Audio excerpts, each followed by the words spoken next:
ভাইদের মাধ্যমে আমি আমার প্রাইম মিনিস্টারের কাছে আমার একটা আকুল আবেদন জানাতে চাচ্ছি। আমি এর আগেও আসছি, এর আগেও বলছি, আমাদের মন্ত্রী মহোদয়কে, আমরা মানববন্ধনের মন্ত্রী মহোদয়কে বলছি যে আমি খুব অসহায় একটা মানুষ, আমাকে মানসিক কারণ দেওয়া হয়েছে, একজন ক্যান্সার পেশেন্ট 4 স্টেজ।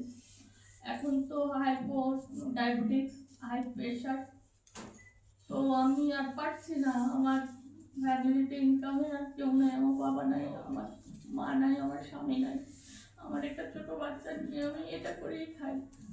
এটা যদি আমার কাছ থেকে কায়রা নিয়ে যায় তাহলে আমার আর কোনো পথ থাকবে না।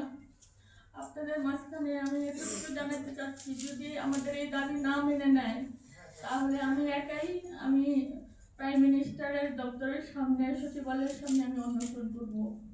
আর আমার অন্বেষণে আমি যদি আমার ওষুধ অফ করে দিই আর খাওয়া অফ করে দিই, আমার মৃত্যু নিশ্চিত।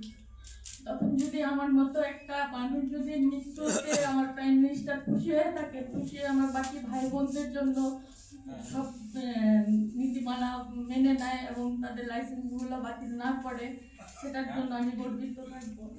এবং আপনাদের মাঝখান থেকে যারা আছে আমি এটা করবো ইনশাআল্লাহ।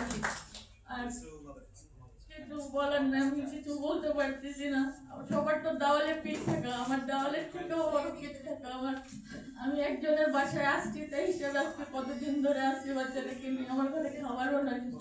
আমি যে কিভাবে বাইচে আসছি আল্লাহ মালিক জানে। আমার এখনই পিজিতে থাকার কথা, আমাকে আরেক ডাক্তারের কাছে রেফার করছে, আমি এখানে না গিয়ে আমি এখানে আসছি যে আমার অন্তত কর্মস্থানটা অন্তত আমাদেরকে ফেরত দেখ। আমরা এটা ছাড়া কিচ্ছু পারি না, কিচ্ছু জানি না, শুধু আমার না, আমার সব ভাই বোনদের জন্য, সবার জন্য যেন এটা সে মেনে নেয় এবং আমাদের লাইসেন্সের জন্য বাতিল না করে। এতটুকুই আমার আকুল আবেদন প্রাইম মিনিস্টারের কাছে।